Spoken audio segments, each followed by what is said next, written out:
RS Tiwari समाचार India A to Z Kanpur में कैसे भड़की हिंसा, खुल गया राज। देखें पूरी स्टोरी। कानपुर में जुमे की नमाज के बाद भड़की हिंसा और बवाल के मास्टरमाइंड की गिरफ्तारी के बाद दंगे भड़काने की साजिश के राज खुलने लगे हैं। इस हिंसा के मुख्य आरोपी हयात जफर हाशमी को आज कानपुर पुलिस कोर्ट में पेश करेगी। पुलिस उसकी 14 दिनों की रिमांड मांगेगी ताकि इस कांड को अंजाम देने वालों की एक एक हरकत को कड़ी दर कड़ी जोड़ते हुए किसी नतीजे पर पहुंचा जा सके। हिंसा के इन्हीं उलझे तारों को सुलझाने की शुरुआती पड़ताल में खुलासा हुआ है कि आरोपियों ने जानबूझकर हिंसा फैलाने के लिए दिन, तारीख और समय सब कुछ पहले से तय कर दिया था। हालांकि अब इन दंगों की साजिश की एक एक बात खुलकर सामने आने लगी है। दरअसल जिस वक्त कानपुर सुलग रहा था, ठीक उसी वक्त राष्ट्रपति रामनाथ कोविंद और प्रधानमंत्री नरेंद्र मोदी कानपुर देहात के परौंख पहुंचे थे, जहां उनकी जनसभा चल रही थी। तो सवाल ये है कि कानपुर की हिंसा संयोग थी या कोई प्रयोग। शक इसलिए क्योंकि इस हिंसा का मास्टरमाइंड गिरफ्तार किया जा चुका है। बताया जा रहा है कि MMA जौहर फैंस एसोसिएशन का अध्यक्ष हयात जफर हाशमी ही इस हिंसा का मुख्य आरोपी है।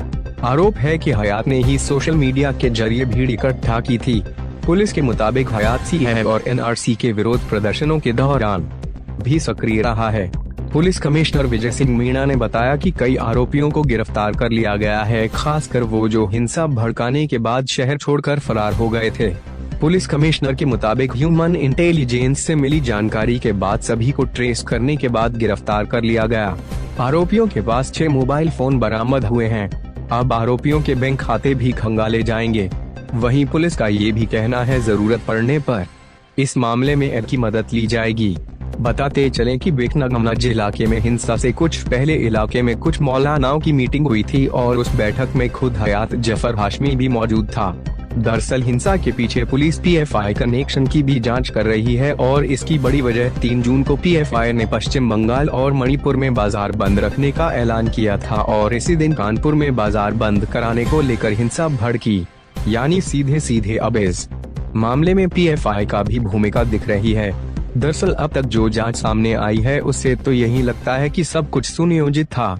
चश्मदीदों के मुताबिक यहाँ मौजूद चंदेश्वर हाते के पास भीड़ उग्र हो गई। पहले भीड़ दुकानों को बंद करा रही थी, फिर यहाँ पर पहुँचते ही भीड़ में शामिल लोगों ने हिंसा शुरू कर दी। यहाँ पथराव के साथ बमबाजी भी की गई। बता दें कि चंदेश्वर हाते का इलाका हिंदू बाहुल्य है और आसपास के क्षेत्र में बड़े पैमाने पर मुस्लिम रहते हैं। लोगों का कहना है कि उनसे ये हाता खाली कराने की कोशिश काफी समय से की जा रही है। अब तक 24 आरोपियों की गिरफ्तारी हो चुकी है।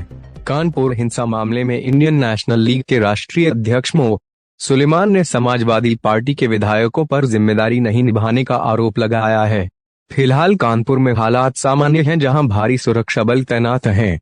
वहीं जांच में तेजी आने से आने वाले दिनों में इस मामले में और कई बड़े खुलासे होने की